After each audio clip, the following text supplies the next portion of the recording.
Assalamualaikum warahmatullahi wabarakatuh. Didulang sadulang lai, pandulang ame timbangu. Diulang saulang lai, menggali sejarah adat luak dan tigo. Masih di bab yang ketujuh, menambah pembuatan adat. Bagian yang keempat, menambah peraturan adat. Warma Dewa Datuk Bandaro Kayu bersama Indah Sudah Datuk Maharaja Basa sudah berada di Pasumayam Dusun Tuo untuk memberitahukan daerah-daerah yang sudah dirintis dan sudah menyiapkan orang-orang yang akan ditegakkan sebagai datuk untuk ditanam di daerahnya. Berikut dengan pemberian nama-nama sukunya. Kepada pucuk pimpinan Pasumayam Dusun Tuo, Sultan Paduka Basa Datuk Ketemanggungan, Jatang Sultan Balun Datuk Parapati Nasabatang, bersama dengan datuk-datuk yang lain, berunding dan berbincang mengenai daerah-daerah yang sudah dirintis di Taruko dan daerah yang akan dirintis di Taruko. Mengingat perkembangan daerah semakin luas dan penyebaran penduduk semakin banyak. Sawah-sawah serta parak-parak juga sudah banyak yang di Taruko.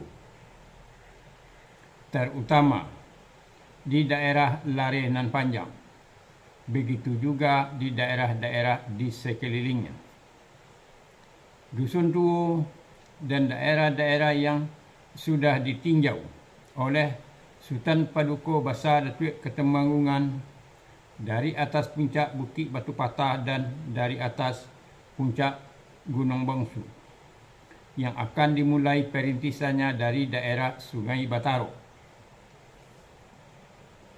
Begitu juga dengan daerah-daerah yang sudah ditinjau oleh Jatang Sultan Balun Datuk Parapati Nasabatang dari atas puncak Bukit Saduali, puncak Bukit Rapuang, puncak Bukit Sejangun, dan dari atas puncak Gunung Jayo yang akan dimulai perintisannya dari daerah Kubu Rajo. Dengan semakin bertambahnya penduduk yang menaruko sawah-sawah dan parak-parak, juga kampung-kampung, begitu juga dengan tempat pemandian dan lain sebagainya. Peraturan-peraturan adat yang sudah ada perlu ditambah. 1. Peraturan itu supaya seragam pemakaiannya di luar Nantigo. 2. Di Lare Nan Panjang yang akan menyampaikan peraturan itu adalah Warma Dewa Datuk Bandaro Kayu dan Indah Sudah Datuk Maharaja Basa sebagai tampuk tangkainya. Disampaikan kepada para datuk-datuknya, dan para datuk-datuk inilah yang akan menyampaikan kepada anak kemanakannya dan para penduduk. 3. Agar para penduduk tidak saling berselisih dan bersengketa mengenai batas-batas sawah dan paraknya yang sudah menjadi miliknya dan milik kaumnya yang ditarukonya. Bertempat di balai nasa ruang, beratapkan langit, berdindingkan angin, berlantaikan batu, di batu panto dalam daerah Dusun Tuo.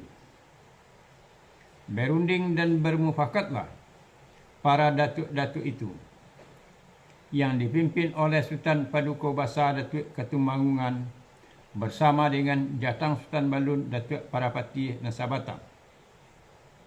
Dalam berunding dan bermufakat itu juga lama berhari-hari. Kadangkala berhenti dan beristirahat dahulu kalau hari sedang turun hujan lebat. Dalam berunding dan bermufakat membuat peraturan adat itu, beliau para datuk-datuk itu benar-benar menguji akan ketahanan peraturannya yang dibuatnya.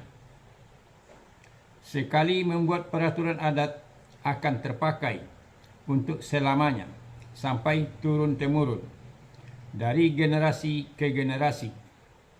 Walaupun zaman sudah berganti dan musim sudah bertukar, peraturan adat itu tetap terpakai. Seperti tertuang dalam Kato Pusako Adat.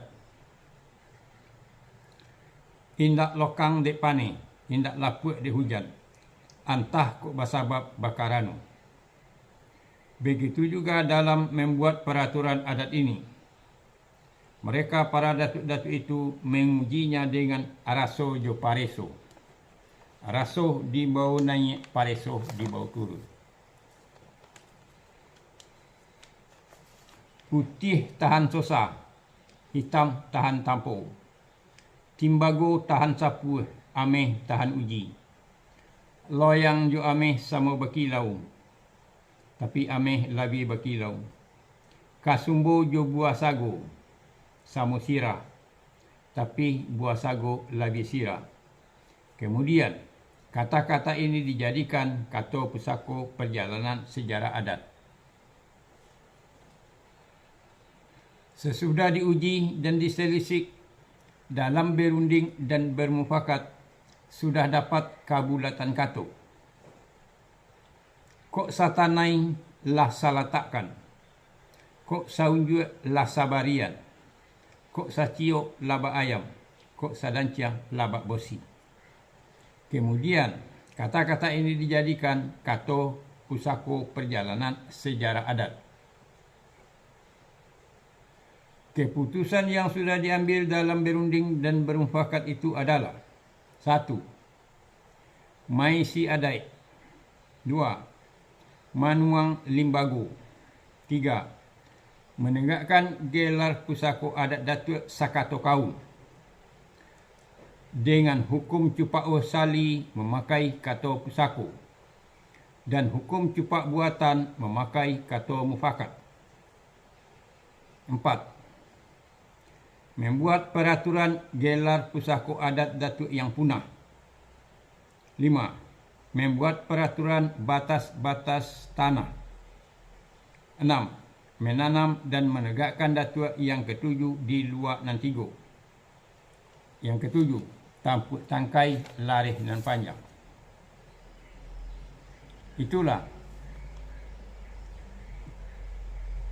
penambahan peraturan adat yang dibuat di daerah Dusun Tuo. Wassalamualaikum warahmatullahi wabarakatuh.